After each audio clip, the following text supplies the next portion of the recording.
Hey there guys, Ito Takasi here, aka Jedi Brown 985, and I hope you guys are having a fantastic day. In this video is going to be just a quick discussion about, the player base in this game. Like, not the community ruining the game, but how people choose to play this game, more or less. Because I know I rant about them I put them together and make them the same thing to be some days, but truth be told, like, it doesn't matter who you are or what or where you come from or what your thought is about the game overall. It just seems like every person in this community plays the exact same way, and it's really frustrating to see everybody play the same exact way, no matter where you go. Whether it is on stage, rec, park, pro am, 3v3 pro am, or even the cages, if you're still into that, which can I just say, this is just a little bit of a side note, 2K, please get rid of the cages for next gen. Nobody wants that anymore. It was cool in 2K19.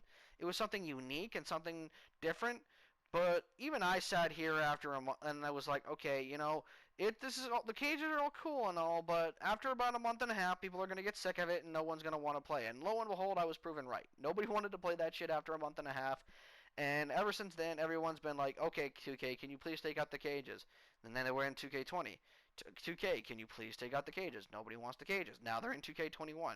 So, yeah, 2K, please just get rid of the cages. That would be very fantastic for you to do.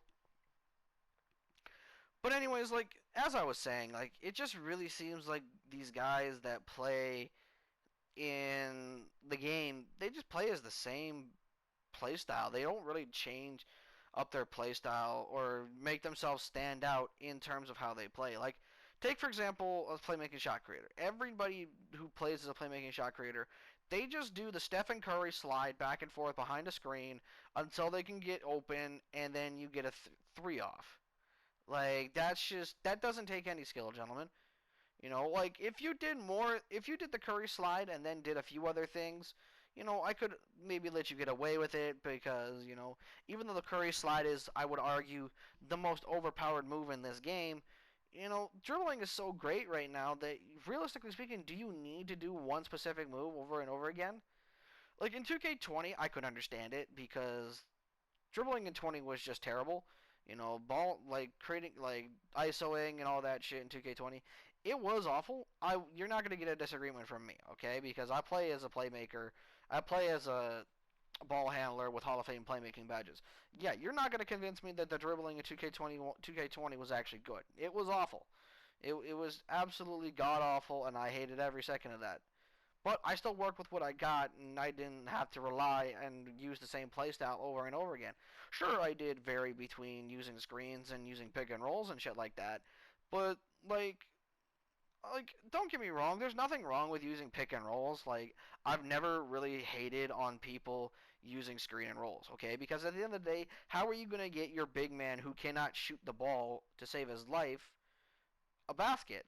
Like, do you just want him to sit in the corner, do nothing, and then all of a sudden now he's completely useless? Like, no, of course not. Nobody in their right mind thing, or like, nobody truly, like, I don't understand why people have that mentality. But at the exact same time, if that is all you do, like, if you don't have, like, an ISO, like, if you don't try to ISO me in any way, shape, or form, or you don't try anything different, whether it is like, say you use a scroll the screen and you get a 3 point shot, and then you use a screen and go get a layup, and then maybe you ISO and hit a step back three. Like, if you don't varietize how you play in this game, I'm not going to consider you good because you're just doing the same thing over and over that realistically speaking any Timmy in the world could do if they tried hard enough. Now, however, if you vary it and obviously and shit like that, then you deserve my respect. But going back to like how everybody plays, like everyone just plays the same way. Paint Beast, they just screen the ball and they just roll to the basket, which don't get me wrong, it's how you build the build, but you can make a Paint Beast with post scoring in the build, okay? You don't necessarily, and I know people want to sit here and say, "Oh, post scoring takes no skill." Don't get me wrong, it doesn't. Like, I'm not going to disagree with that. But at the same time, the majority of these people that are probably complaining about post scoring not taking any skill are guards. Yeah, like you should be getting bodied when you're being posted up by a center. That's just common sense. Like if you're gonna try and tell me that Jamal Murray should be stopping, let's say Rudy Gobert in the post, I'm gonna look at you like you're fucking on crack because there's no way that ever should be happening. Like so, yeah, that's just something that needs to change, obviously. And I do think post scoring, you know, in post scoring, in my opinion, like it doesn't take skill, but at the same time, though, it should. It's not because the fact that people just abuse it because it's OD. People just end up abusing it because they're matched up against guards all the time. And this actually brings me to the 1v1 court on the stage, which, if you actually look, is just dominated by bigs. There really and truly is no guards on the 1v1 court, which is frustrating because, you know, I want to see I want to see a playmaking shot creator. As much as I hate that build, I'd like to see a playmaking shot creator beat up on a paint beast. You know, I want to see that happen. I want to see a build like mine be able to beat up on a glass cleaning finisher or a pure defensive center.